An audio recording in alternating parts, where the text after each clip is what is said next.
Welcome to the Fraternity Foodie podcast. This is the top podcast for college students and college administrators to geek out with the positives, the negatives, and everything in between that's happening on your campus. It's time to ask the difficult questions and find real solutions. We are talking to the best guests on the planet about fraternities, sororities, college life, and of course, we're looking for great food in college towns all across North America. And here is your host, speaker, entrepreneur, resident foodie, and Greek University CEO, Mike Ayalon. Welcome, everybody. Welcome to episode number 87 of Fraternity Foodie. I am your host, Mike Ayalon, CEO of Greek University. We call these episodes Fraternity Foodie because there is nothing like great food to bring people together. I hope you're buckled in for today's show. We have with us Carolyn Carpenter, Zeta Tau Alpha Foundation President. Carolyn served ZTA as national president from 2014 through 2018, and she was elected president of Zeta Tau Alpha Foundation at its biennial meeting during ZTA Convention 2018, which was held in Orlando, Florida. She is proud to serve an organization of women who still strive every day to seek the noblest. Welcome to the show, Carolyn. Thanks. So good to see you. Thanks for having me. It's great to see you as well. It's a pleasure to have you on the show. You know, I've been after you for a while, so I'm so excited that today is here and we get to have you on the show, introduce you to all the listeners. I know that they're going to absolutely love hearing from you. So let's get a little bit into your background. I know that you decided on UNC Chapel Hill for your undergraduate experience, but it's kind of puzzling to me because you were born and bred in Pennsylvania. So what made UNC the right choice for you? I love to tell this story because it always hits me how some of the smallest decisions have the biggest impact in your life. So growing up in Pennsylvania, I'm very familiar with cold winters and lots of snow. And so when I went to look at colleges, I did not want to walk through 3 feet of snow to get to class. I lived close to Princeton, which was the most beautiful campus I'd ever seen. And some friends of my parents both had gone to Chapel Hill, which is considered the Princeton of the South. And so they recommended that I look into it and apply. And I knew it had mild winters, so it fit all the criteria. And the fact that it was a great liberal arts school with an outstanding journalism program, you know, that didn't hurt either. So that's what made me end up going to UNC, and it was a great decision. See, you're really smart. I went to the school for undergrad at the University of Buffalo in Buffalo, New York. And I'm thinking, why am I here? There's so much snow. It's freezing. My face is like frozen off going to classes. I should have been thinking like you were thinking. See, there you go. Yeah. So you then joined Zeta Tau Alpha and at UNC Chapel Hill. So what was special about the Sisters of ZTA that made you want to join? You know, it's going to sound super cliche to say this, but Zeta just felt like home to me. As an out-of-state student, I didn't know a soul on campus, and no one in my family was Greek. I had no expectations. I just thought it was going to be a great way to meet other women besides the girls in my dorm, and everybody seemed to be doing it. And it was a great experience. I loved meeting all the women from all the different houses, but there was something about Zeta. The women seemed genuinely interested in me, and they were smart and different, and it felt like the place that I could go and hang out on the weekends, and it was the right choice for me. Again, a small decision that ended up impacting my life in a huge way. Huge impact, of course. And same thing with me in terms of deciding to join the fraternity. I mean, had a huge impact, but I think we're the same in that way that really we were probably the maybe joiners because we didn't really know a lot about Greek life going into it. My parents were from another country, so they didn't know anything about Greek life. And so all of this was new to me, but I'm so glad that I had that experience. I'm so glad because it had changed my life for the better. Absolutely. My dad tells me today that he thinks he got as much from paying my sorority dues as he did from my college tuition. So that's a pretty big statement. It's the truth. I mean, when you think about it, he's right. He's 100% right. All right, so Seek the Noblest is the motto for Zeta Tau Alpha. So what did that mean to you as an 18-year-old in college? And has that meaning changed at all as you become a mom, a volunteer, and a leader in the organization? You know, I think as a collegian, Seek the Noblest was kind of the tagline. You know, it was something that you knew, you memorized it, and maybe you thought about it during recruitment or, you know, during intramural competition or, you know, that type of thing, you know, very basic, you know, look for the best, you know, kind of thing. But certainly as I've grown and matured, Seek the Noblest means a lot more to me internally. You know, it means to look for the best things in life, to continually try to push yourself to do better and be better and try to make my little corner of the world, whether it's my family or Zeta Tau Alpha or Greek life, just that much better. Yeah, that's beautiful. Oh my God, I love it. And you know, obviously Deb Ensor made enormous contributions to Zeta and the entire fraternal world as she served as executive director for almost 30 years, which is absolutely incredible. And I remember the outpouring of love and all of the Deb stories when she passed in 2014. Do you still feel her guiding the organization through all of the alumni and the collegiate sisters that she touched? Absolutely. Absolutely. I mean, you know, you don't lead an organization for 32 years without having an amazing impact on the people that you interact with. And of course, Deb was on the road all the time, interacting with our collegiate chapters and our alumni members. And I think of the other leaders in our industry who have been in their positions for a long time, you know, Bonnie Wunsch at Yes. AEFI, Cindy Menges at Delta Zeta, Betsy Corridon at Kappa Alpha Theta. Sure. You know, these are amazing women, and Yes. what they have been able to see and do in their organizations and in our industry as a whole is amazing. And Deb was certainly part of that elite club. And it's weird to a lot of us that, you know, our collegiate women have no idea who she is. But for our alumni and people who she touched, you know, we definitely talk about her a lot and use our Deb-isms in the things we do. And, you know, she influenced our organization tremendously. Our focus on programming, the way that our three boards partner and work together, I think the way that we look to partner outside our organization, I mean, I think all of those things are attributable to Deb and her influence. And of course, our current executive director, Megan Parker, she traveled as a consultant under Deb and worked in international office. So I know that she channels Deb Ensor and incorporates Deb into her way, her own unique way of leading our organization. Thank you so much for sharing that. It makes me so happy to hear that those Debisms are still floating around because I know, you know, that's she meant so much to the organization and still does today.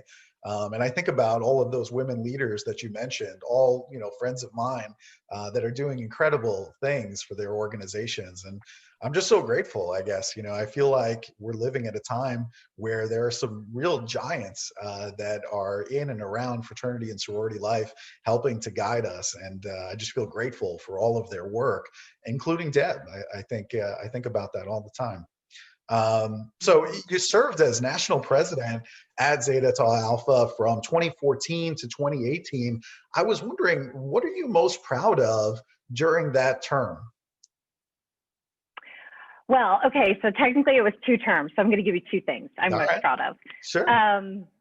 So I think the first 2 years, we really had to deal with a lot of change. I mean, we lost Deb 3 weeks into my presidency, and I'm going to be honest, we had not really prepared for that. And then shortly thereafter, we changed our philanthropy partners. And so that was a huge change as well. And we made the decision as an organization to sort of take a step back and focus internally. We focused on our processes, we focused on our sisterhood. And I think that that was a time when we really could have been torn apart as an organization. And instead, I think that we emerged even stronger. And I'm really, really proud of our sisterhood for that. I think that was a really challenging time. And so my second term, I have to say, I think I'm most proud of our partnership with Ross Zabo and our development of our award-winning Behind Happy Faces program that deals with mental health for our collegians, and then how we have adapted it for our alumni as well. And especially now with everything going on in the world, I'm just really, really grateful that we have that program in place. So I'm pretty proud of that. Those are wonderful things. Ross is an incredible guy. I know how good that program is, and that's going to be a lasting gift for many sisters to come. So that's absolutely fantastic. You know, you mentioned partnerships, and I want to explore that a little bit more with you, because I think the partnerships with other organizations have generated lots of success for Zeta. And I'm thinking about the partnerships on sexual assault prevention. I'm thinking about mental health. I'm thinking about the Harm Reduction Alliance and various partnerships that I'm seeing Zeta create with the National Panhellenic Conference as well. So I'm wondering, you know, as an outsider, as somebody you know, who sees Zeta from the outside looking in, how can we encourage more partnerships like this in the fraternal community so that way we can solve all of the many pressing issues of the day? Well, you know, I think there's only so many resources to go around, and we all want to, you know, there are certain programs that we all feel compelled and obligated and should present.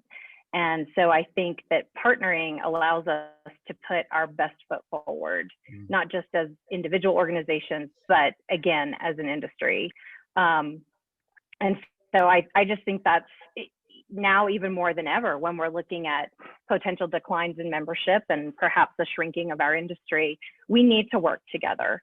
And I think that that's critical. But I also think that it's important that we look to experts, and sometimes those experts are going to be outside our field. And I think that's the other key thing. And just to circle back, to me, that's a Debism. You know, you meet good people and you need to partner with them if they match up with your values and what you're trying to do.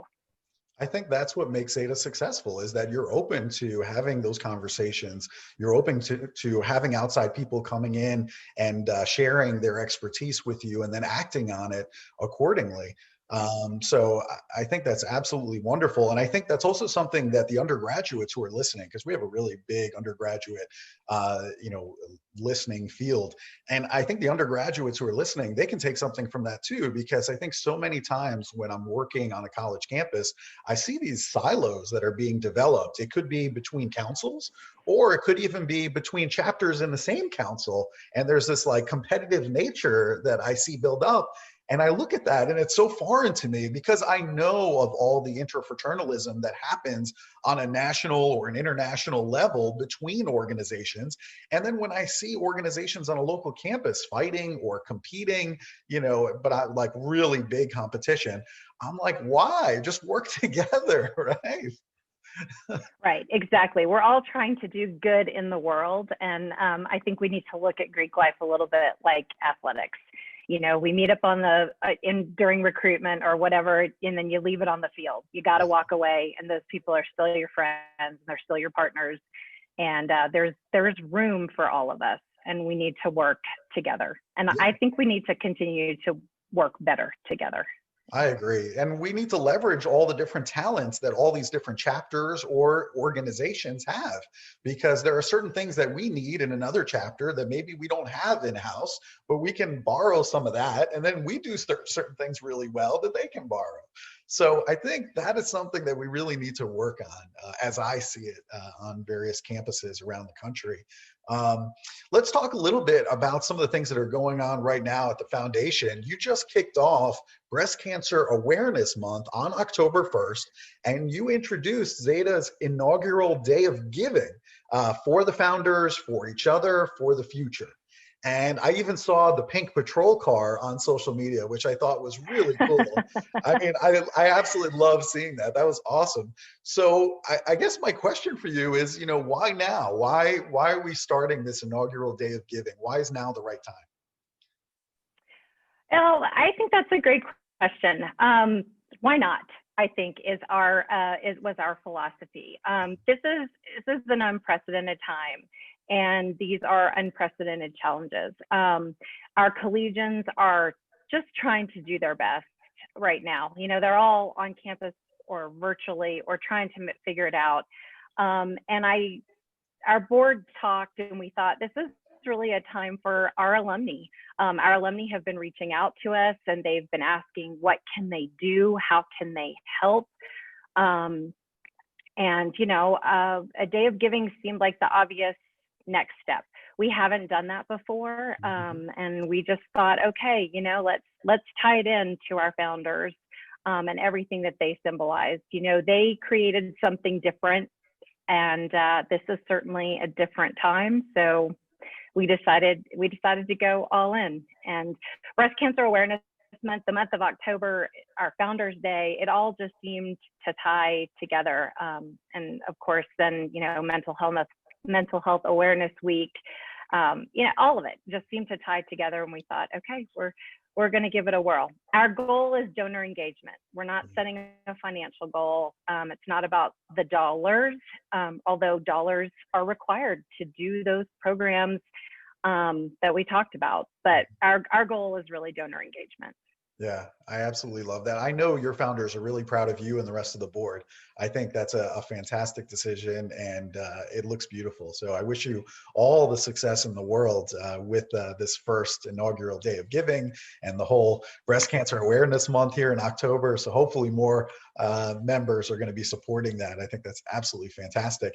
The other thing that I saw that's going on with the Zeta Foundation is that you recently awarded $516,000 in grace grants to 516 collegiate Zetas, which is absolutely incredible. So I guess, talk to us a little bit more about these grace grants and how they came about. So again, this goes back to our partnership. The fraternity, our national council and the fraternity came to the foundation and said, hey, we have this idea. We canceled our in-person convention, so we have some quote extra funds. How can we put them to good use for our membership? And so we put our heads together, and they threw out a dollar amount, and we said, okay, great. Why don't we throw in a dollar amount and make this something that really could be substantial to our women who've been impacted by COVID. And our goal was to touch all of our chapters, or as many of our chapters as possible. And so I'm really, really proud of that. And honestly, the success of the Grace Grants and the reaction from our alumni to that is really what propelled us to then decide, okay, it's time to do a day of giving. Because really, when times get tough, we have to rely on each other. And we were really moved by our sisters wanting to help other sisters. That's beautiful. I love that you are supporting the undergraduate Zetas right now in a time of need. There are so many that really have a need at this moment. And I love that you're filling it. I just think it shows that you're really connected to your members and you really care. And for me, I think that's a beautiful thing. So that's fantastic. It's fantastic. If there is a Zeta sister out there that's interested in scholarships, what is the process? I mean, is there a place on the website where they would go to learn more about the scholarships that the foundation offers? So the Grace Grants currently are closed because we wanted that money to be available prior to the start of the academic year. But we still, of course, offer scholarships as a part of our mission. So our scholarship applications open January 1st, and they're open through March 1st.